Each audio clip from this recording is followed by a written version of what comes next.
very few people understand selective mutism. The way people see him is that he's just very stubborn and he doesn't want to cooperate, and it's controlling his behaviour. But I don't think that is the case, really. I think he's not in control of his own behaviour. I think his anxiety is controlling him. Okay. Every morning as we get closer to school, his body language changes completely. He goes silent in the car. Here. Okay. And as soon as we get out of the car, you can just see his little body tensing up and freezing up. And you can see a complete transformation in him. And when he enters the school gates, he's just like a completely different little boy. And it's heartbreaking to know he's not going to be able to say anything for the rest of the day. If he needs a drink of water, he won't ask to have a drink of water.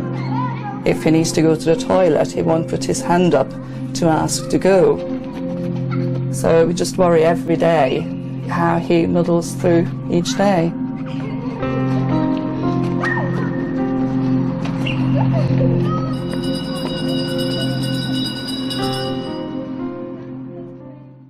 Robert's real passion is sport, particularly football. But even on the pitch, he doesn't make a sound. Because we're not associated with school, Robert is able to speak to us. But as soon as he starts to talk about his problem, he becomes anxious. It's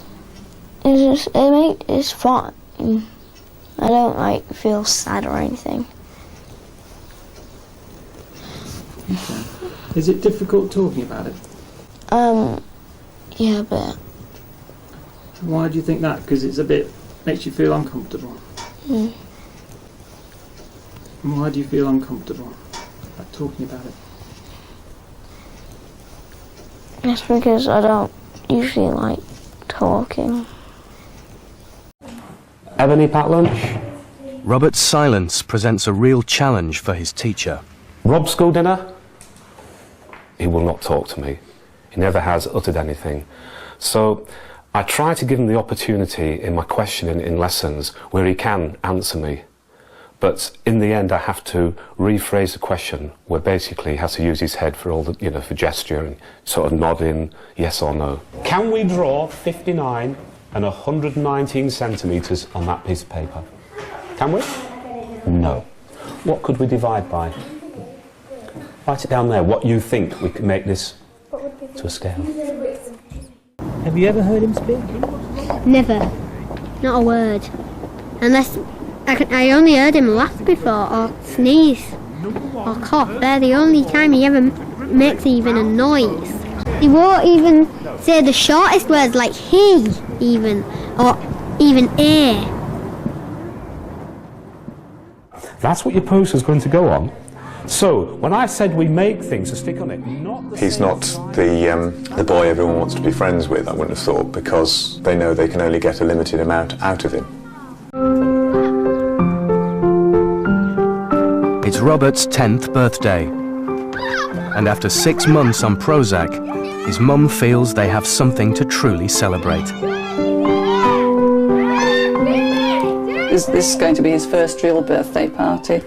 Because, up till now, every year, he wouldn't speak at his party, so he just felt miserable.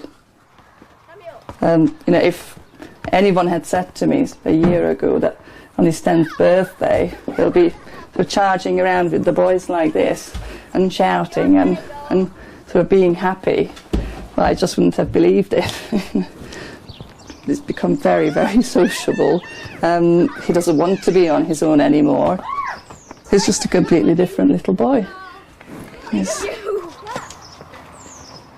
It gives me hope that that we've just seen the beginning of a process of change, and that he will be able to overcome his problems. I'm not sort of trying to kid myself that there's not going to be difficulties later on, but I think you can see that he has come out of himself so much. I'm just gonna go and bowl it, see what it's like. I didn't used to feel normal, but now I do.